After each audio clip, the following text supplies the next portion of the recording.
Sir ಏನಿದು ಪ್ರಕರಣ ಏನು ಸರ್ ನಿಮ್ದು? ಇದು ಅಂದರೆ ನಮ್ಮಣ್ಣ ತೀರ್ಕೊಂಡ ಟೈಮ್ನಲ್ಲಿ ನಾವು ಆಕ್ಸಿಡೆಂಟ್ ಅಂತ ಭಾವಿಸಿದ್ವಿ. ಆದರೆ ಸರ್ ಜಾವೇದ್ ಸರ್ ಇದ್ದಾರಲ್ಲ, ಇಲ್ಲಿ Belagavi CPI ಎಮ್ಗನಮಡಿ CPI Javed sir ಇದ್ದಾರೆ. ಅವರು ಆವಾಗ ನಮಗೆ ನಾವು ಹೇಳಿದಾಗೆ ಹೋಗಿದ್ರು. ನಂತರ ಅವರು ಯಾರಿಗೂ ಗೊತ್ತಾಗದಾಗೆ ಗುಪ್ತವಾಗಿ ತನಿಖೆಯನ್ನು ಮಾಡಿ ಈ ಪ್ರಕರಣವನ್ನು ಈ ಪ್ರಕರಣವನ್ನು ಹೊರಗೆ ಎಳೆದಿದ್ದಾರೆ. ಅದು ಪಾಯ್ಸನ್ ಕೇಸ್ ಅಂತ ಯಾರಿಗೂ ಗೊತ್ತಿರಲಿಲ್ಲ. ಅದು ತೀರಿಕೊಂಡ 3 ತಿಂಗಳ ನಂತರ ಅದು CPI ಜಾವೇದ್ ಸರ್ ಅವರು ಗುಪ್ತವಾಗಿ ತನಿಖೆಯನ್ನು ಮಾಡಿ ಅವರು ಈ ಪ್ರಕರಣವನ್ನು ಬೆಳಕಿಗೆ ತಂದಿದ್ದಾರೆ. ಹಾಗೂ ನಮ್ಮ ಮನೆತನಕ್ಕೆ, ನಾವು ಮಂಜರಿಗೆ ಮನೆತನಕ್ಕೆ ನ್ಯಾಯವನ್ನು ಕೊಡಿಸಿದ್ದಾರೆ. ನಮ್ಮೆಲ್ಲ ಮನೆತನದ ಪರವಾಗಿ ಹಾಗೂ ನಮ್ಮ ಗ್ರಾಮದ ಪರವಾಗಿ CPI ಜಾವೇದ್ ಸರಿಗೆ ಕೃತಜ್ಞತೆ ಅಂತ ಹೇಳುತ್ತೇವೆ. ಕಾರಣಕ್ಕಾಗಿ ಅಂದರೆ ಅವರು ಪಾಯ್ಸನ್ ಹಾಕಿದ್ದಾರೆ ಅಂತೂ ನಮಗೂ ಗೊತ್ತಿರಲಿಲ್ಲ. ಅದು ಆಕ್ಸಿಡೆಂಟ್ ಆಗಿ ಹಾಸ್ಪಿಟ್ಲಿಗೆ ಹೋಗಿದ್ರು, ಇದೆ ಅಷ್ಟೇ ನಮಗೆ ಗೊತ್ತಿತ್ತು. ಅಷ್ಟೇ ನಮಗೂ ಕನ್ಫರ್ಮೇಷನ್. ನಂತರ ಪೋಸ್ಟ್ಮಾರ್ಟಮ್ ರಿಪೋರ್ಟ್ ಮಾಡಿದರು. ಆ ಪೋಸ್ಟ್ಮಾರ್ಟಮ್ ರಿಪೋರ್ಟಲ್ಲೂ ಪಾಯ್ಸನ್ ಅಂತ ಬಂದಿರಲಿಲ್ಲ. ಆದ ನಂತರ ಅದು ರಿಪೋರ್ಟ್ ನಾವು ಕೇಳಿದ ನಂತರ ಅದು ನಾರ್ಮಲ್ ಆಕ್ಸಿಡೆಂಟಲ್ ಡೆತ್ ಅಂತ ಗೊತ್ತಾಯಿತು. ಹೀಗಾಗಿ ನಾವು ಸುಮ್ಮನಾಗಿ ಬಿಟ್ಟಿದ್ವಿ. ಆದರೆ ಅವರು ಗಂಡ ಹೆಂಡತಿ ಮಧ್ಯೆ ಸರಿಯಾಗಿರಲಿಲ್ಲ, ಕಿರಿಕಿರಿ ಇತ್ತು, ವೈಮನಸ್ಸಿತ್ತು. ಅವಳಿಗೆ ಸುಮ್ಮನೆ ಅವ್ರಿಗೆ ಹಣ ಅಷ್ಟೇ ಬೇಕು, ಗಂಡ ಬೇಡ, ಹೀಗೆಲ್ಲ ಪ್ರಾಬ್ಲಮ್ಸ್ ಇತ್ತು, ಇಂಟರ್ನಲ್ ಪ್ರಾಬ್ಲಮ್ಸ್ ಇತ್ತು. ಬಟ್ ಹೀಗೆ ಮಾಡ್ತಾರಂತ ನಮಗೆ ಗೊತ್ತಿರಲಿಲ್ಲ. ಅದೇ CPI ಜಾವೇದ್ ಸರು ಅವರು ನಮಗೂ ಗೊತ್ತಿರಲಿಲ್ಲ, ಯಾರಿಗೂ ಗೊತ್ತಾಗಿಲ್ಲ. ಆ್ಯಕ್ಚುಲಿ ನಮಗೂ ಗೊತ್ತಿರಲಿಲ್ಲ. 3 months ಆಗಿ ನಾನು last one month before post-mortem report ಏನಿದೆ ಅಂತ ಕೇಳಿದ್ದೆ ಅಷ್ಟೇ. ಆದರೆ ಆಕ್ಸಿಡೆಂಟಲ್ ಡೆತ್ ಅಂತ ಗೊತ್ತಾಗಿತ್ತು. ಆದರೆ ಅದು ಹೀಗೆಲ್ಲ ಇದೆ ಅಂತ ನಮಗೆ ಗೊತ್ತಿರಲಿಲ್ಲ. ನನಗೆ ಆ್ಯಕ್ಚುಲಿ ನಿನ್ನೆನೇ ಫ್ಯಾಮಿಲಿ ಡಿಸ್ಪ್ಯೂಟ್ ಅಂದ್ರೆ ಏನು ಸರ್? ಇದು ಪ್ರಾಪರ್ಟಿ ಡಿಸ್ಪ್ಯೂಟ್?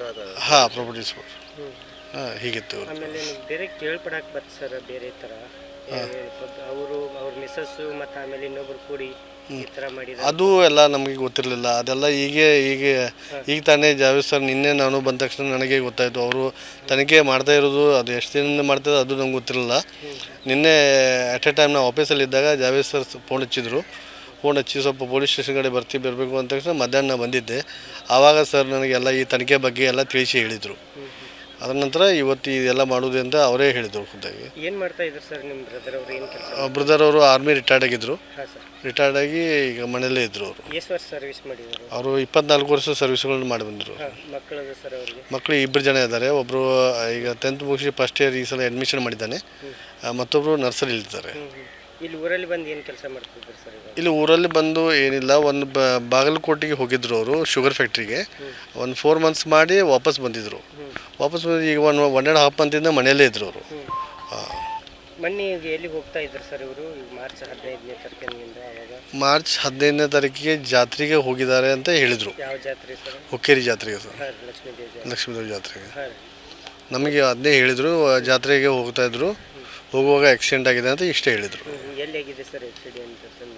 ಇದು ಎಕ್ಸಾಕ್ಟ್ ನನಗೂ ಗೊತ್ತಿಲ್ಲ. ಇದು ಒಳಗಡೆ ದಾರಿ ಇದೆಯಲ್ಲ, ಗದಬರಡಿ ರೋಡ್ ಇದೆಯಲ್ಲ, ಆ ರೋಡ್ ಮೇಲೆ ಆಗಿದೆ ಅಂತ ಗೊತ್ತಾಯಿತು.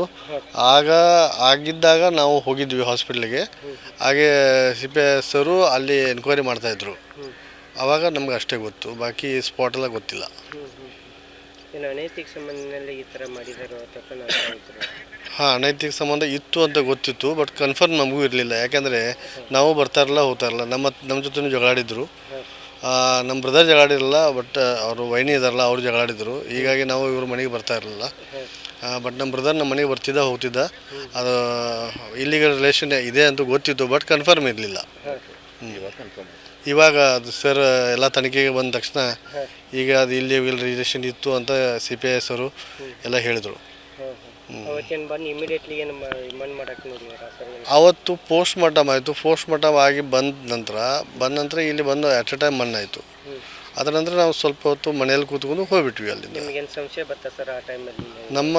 ನಮಗೆ ಯಾಕೆಂದರೆ ನಮಗೆ ಸಂಶಯ ಬರೋಕ್ಕಾಗಲ್ಲ. ಆದರೆ ಹೆಂಗಿದೆ, ಆಕ್ಸಿಡೆಂಟ್ ಆಗಿತ್ತು, ಹಾಸ್ಪಿಟಲ್ ಡೆತ್ ಆಗಿತ್ತು. ಆಮೇಲೆ ಹಾಸ್ಪಿಟಲ್ ಪೋಸ್ಟ್ಮಾರ್ಟಮ್ ರಿಪೋರ್ಟಲ್ಲೂ ಅವರು ಮೈಲ್ಡ್ ಹಾರ್ಟ್ ಅಟ್ಯಾಕ್ ಅಂತ ಬರ್ತಿದ್ರಲ್ಲ, ಹೀಗಾಗಿ ಯಾವುದೂ ಸಂಶಯ ಮಾಡೋ ಆಗಿಲ್ಲ. ದಿನಾಂಕ 11/6/2026 ನಾವು ಸಂದೀಪ್ ಮಂಜರೇಕರ್ ಅವರು ಮಂಜರ್ಗಿ ಅವರ ಬಾಡಿ ಒಂದು ಎಕ್ಸಿಮಿಷನ್ಗೆ ಬಂದಿದ್ವಿ. ಇದೊಂದು 3 ತಿಂಗಳ ಹಿಂದೆ ಅವ್ರದ್ದು ಆಕ್ಸಿಡೆಂಟ್ ಆಗಿದೆ. ಸೊ ಚಿಕಿತ್ಸೆ ಸಂದರ್ಭದಲ್ಲಿ ವಿಷ ಏನೋ ಒಂದು ಮೇಲ್ನೋಟಕ್ಕೆ ವಿಷ ಪ್ರಸಾನದ ಮುಖಾಂತರ ಡೆತ್ ಆಗಿದೆ ಅಂತೇಳಿ ಮೇಲ್ನೋಟಕ್ಕೆ ಕಂಡು ಬಂದಿದೆ ಅವರಿಗೆ. ಸೊ ಆ ನಿಟ್ಟಿನಲ್ಲಿ ಇವತ್ತು ನಾವು ಈ ಬಾಡಿ ಎಕ್ಸಾಮನ್ನು ಸುಕೋ ಟೀಮು, ನಮ್ಮ ಪೊಲೀಸ್ ತನಿಖಾಧಿಕಾರಿಗಳು, ನಮ್ಮ ಗ್ರಾಮ ಪಂಚಾಯತಿ ಸಿಬ್ಬಂದಿ ಹಾಗೂ FSL ಟೀಮ್ ಇವ್ರ ಜೊತೆಗೆ ಇವತ್ತು ನಾವು ಇದನ್ನು ಬಾಡಿಯನ್ನು ಹೊರಗಡೆ ತಗೊಂಡು ನಮಗೆ ಏನು ಅವಶ್ಯಕತೆ ಇದೆ FSL ಟೀಮ್ ಕೆಲದಿಷ್ಟು ಬಾಡಿ ಪಾರ್ಟ್ಗಳನ್ನು ತೊಗೊಂಡಿದ್ದೀವಿ. ತೊಗೊಂಡು ಈಗ ವಾಪಸ್ ಅದನ್ನು ಇದನ್ನು ಮಾಡ್ತೀವಿ. ಇದರಲ್ಲಿ ಪಂಚನಾಮೆ ಮತ್ತು ಅವರು ಬ್ರದರ್ ಏನಿದ್ರು ಅವರು ಇದನ್ನು ಬಾಡಿಯಲ್ಲಿ ಇದನ್ನು ಮಾಡಿದ್ದಾರೆ ಅನ್ನೋದು ತೋರಿಸಿದ್ದಾರೆ. ಸೊ ಇದೆಲ್ಲ ಮಾಡಿಕೊಂಡು ಈಗ ಅಂಗಗಳದ್ದು ಮುಂದೆ ನಾವು FSLಗೆ ಕಳಿಸ್ಕೊಡ್ತಾ ಇದ್ದೀವಿ. ಸೊ ಅದರದ್ದು ರಿಪೋರ್ಟ್ ಬಂದ ತಕ್ಷಣ ಇದ್ರದ್ದು ಕೇಸಿನ ಮುಂದಿನ ಏನೋ ಹಂತದಲ್ಲಿ ಯಾವ ರೂಪ ತಗೊಳ್ತದೆ ಅನ್ನೋದು ಗೊತ್ತಾಗ್ತದೆ.